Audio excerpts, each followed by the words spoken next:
Aling Ling, pwede bang dito muna kami sa bahay nyo? Wala pa kasi sila nanay at tatay eh. Dito na lang namin antay, pwede po ba? O sige, walang problema. Umupo lang kayo dito. Dito naman sila dadaan. Salamat po. Bunso, halika na. Dito tayo maupo oh.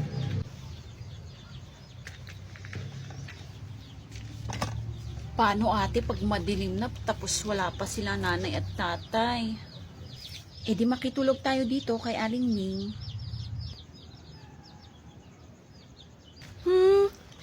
Ayoko dito ate. Parang mas madami pang multo dito kaysa sa bahay eh.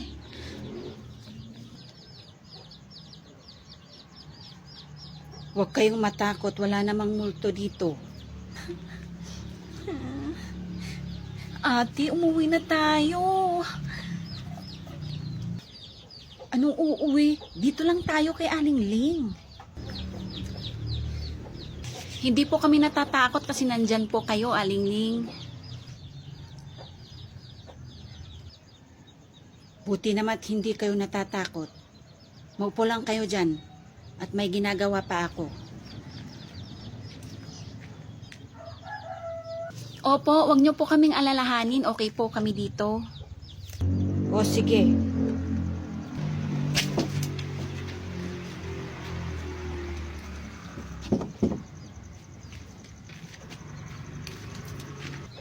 Ate, wala ka bang napapansin kay Aling Ling? Wala naman. Bakit ba? Natatakot ako sa kanya ate. Para siyang nangangain. Ano? Huwag ka nga ganyan. Dapat nga magpasalamat tayo kasi hinayaan niyang tumambay tayo dito sa bahay niya. Mas gusto ko pang sa bahay natin antayin sila nanay at tatay ate. Umuwi na tayo. Tumahimik ka nga dyan. Baka marinig ka pa ni Aling Ling, palayasin tayo dito. Eh di mas maganda.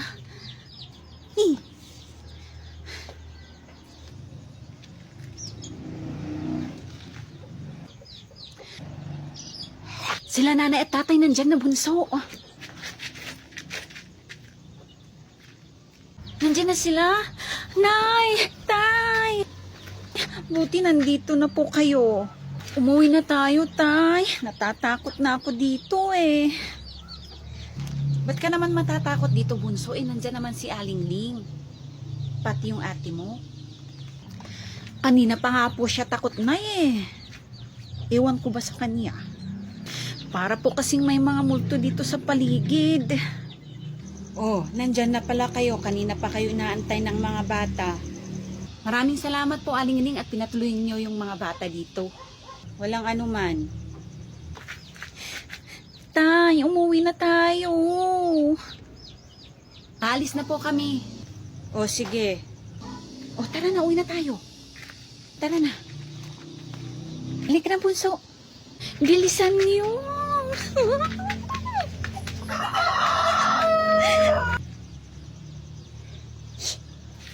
Sayang, hindi ako nakakain.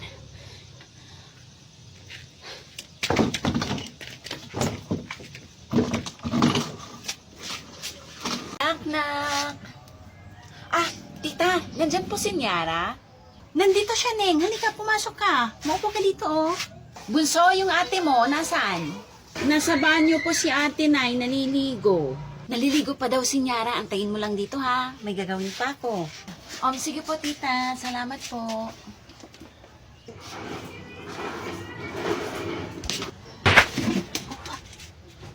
Ouch!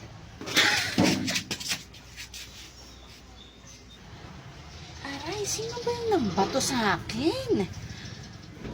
Ako naman.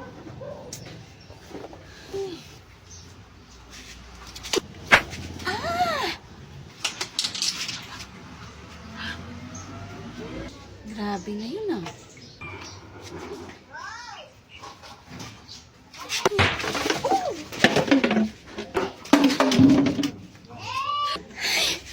Sino? Ikaw palang bata kayong nambabato sa akin ah. Halika ka rito. Hindi po ako yung nambabato. Oo, alam ko na hindi ikaw. Halika rito, halika. Bakit po? Si ate mo, hindi pa ba tapos maligo? Hindi pa po tapos si ate. Eh, yung nanay mo, si tita, nasaan? Si nanay po, nasa labas po. Okay. Ba't mo ako pinambabato, ha? Aray! Aray! Huwag mo na akong babatuhin, ha? Batang to. Oh, sorry na po, hindi ko na po uulitin. Sige, doon ka na. Ay.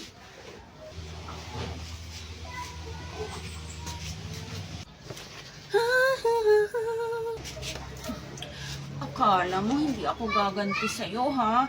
Ito, bagay sa'yo to.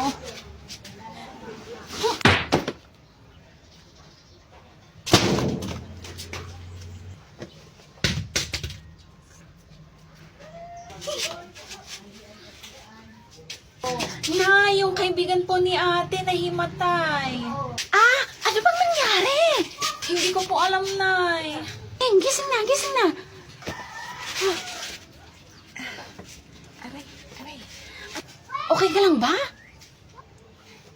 Okay lang po ako, tita. Okay lang po ako.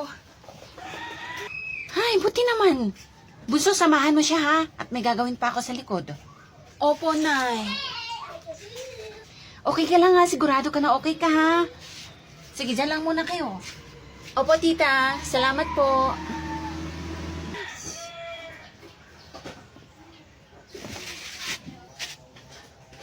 Halika ka rito. Bakit po? Ay! Shami, nandito ka pala. Oo, nandito ako kanina pa. Ah, ganun ba? Wait lang, ayusin ko lang yung buhok ko, ha? Antayin mo ako dyan, ha? Oo, sige, friend.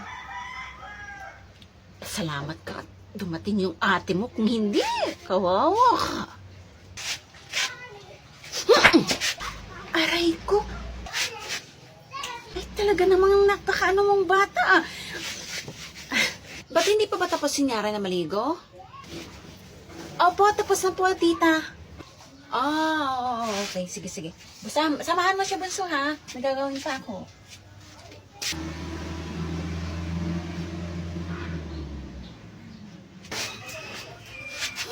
Halika ka rito. Bata ka, nanggigigil na ako sa'yo. Ako din, nanggigigil din ako sa'yo.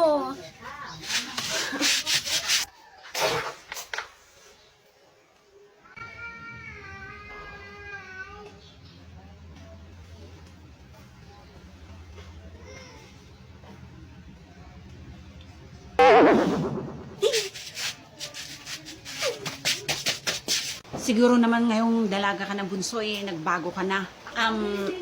Hindi pa rin ate, ganun pa rin. Ha? Akin na nga yan. Sa akin na tong mangga mo, ate. Thank you.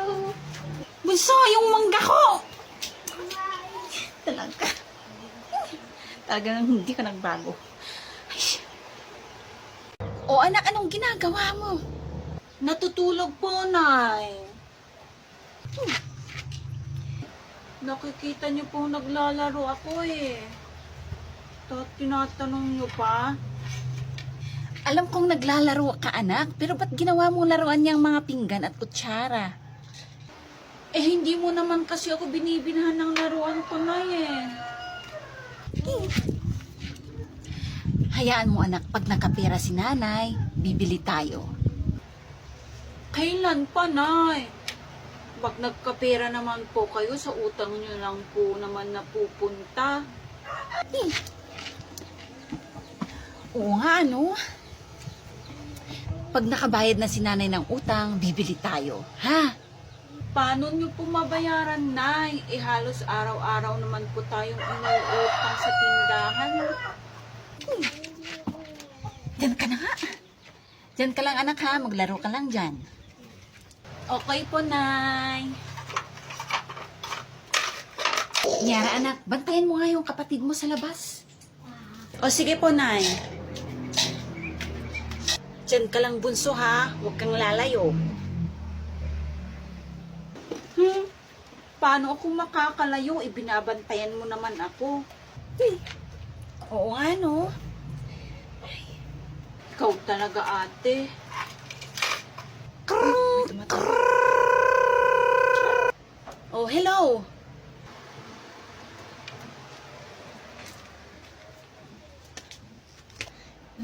Hindi pa nga eh. Pupunta ako dyan sa bahay niyo mamaya ha. Gagawin natin yung assignment natin. Kasi hindi ko naintindihan yun eh.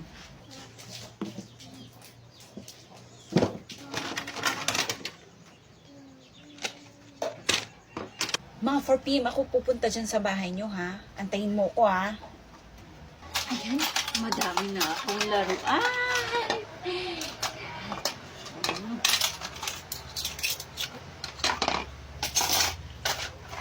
Mga anak, halina kayo, kumain na tayo. Opo, Nay.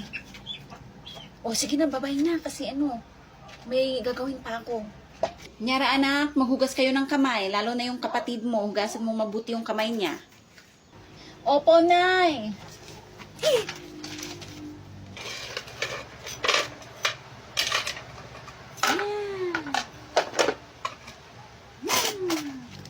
Hala, Bunso, anong ginawa mo sa mga plato natin? Sa kutsara.